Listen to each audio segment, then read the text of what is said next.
वरिष्ठ पत्रकार दिलीप मंडल लिखते हैं कि मोबाइल ऐप छोड़िए। यूरोप में साइंटिफिक रिवॉल्यूशन शुरू होता है 1550 के आसपास। तब से लेकर संविधान लागू होने तक यानी 1950 तक भारत में कोई आरक्षण नहीं था।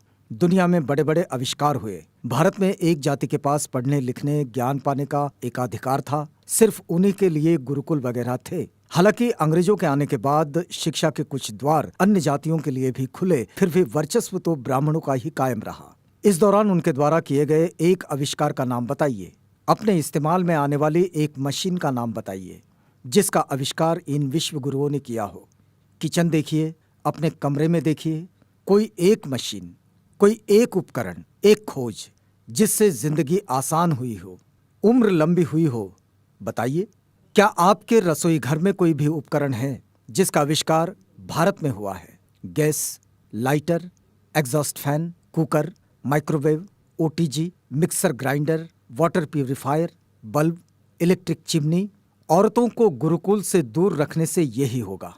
जिसकी समस्याएं थी, जिनकी ज्ञान तक पहुंच नहीं थी, आविष्कार निठल्ले तो करेंगे नहीं, उनको कोई समस्या ही नहीं थी। अपने इस्तेमाल में आने वाली एक मशीन का नाम बताइए जिसका आविष्कार इन विश्व गुरुओं ने किया हो। किचन देखिए, अपने कमरे में देखिए, कोई एक मशीन, कोई एक उपकरण, एक खोज जिससे जिंदगी आसान हुई हो, उम्र लंबी हुई हो।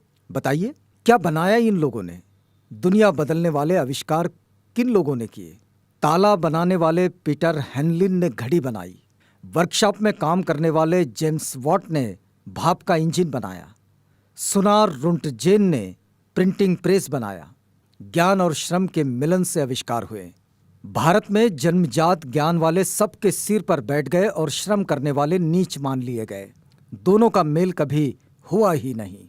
ज्ञानी निठल्ला था और श्रमिक को ज्ञानी माना नहीं गया। तो आविष्कार होता कैसे? आविष्कार श्रम को आसान बनाने के लिए होते हैं। श्रम न करने वाले आविष्कार नहीं कर सकते। जहां कहार नाम की जाति हो, वहां कार का आविष्कार नहीं हो सकता।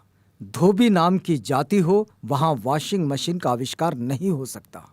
जाति व्यवस्था में सस्ता श्रम उपलब्ध था। मशीन बनाने की जरूरत किसे थी? जिसे श्रम को आसान बनाने की जरूरत थी, उसे ज्ञान से वंचित रखना धार्मिक कर्तव्य था। यह आलेख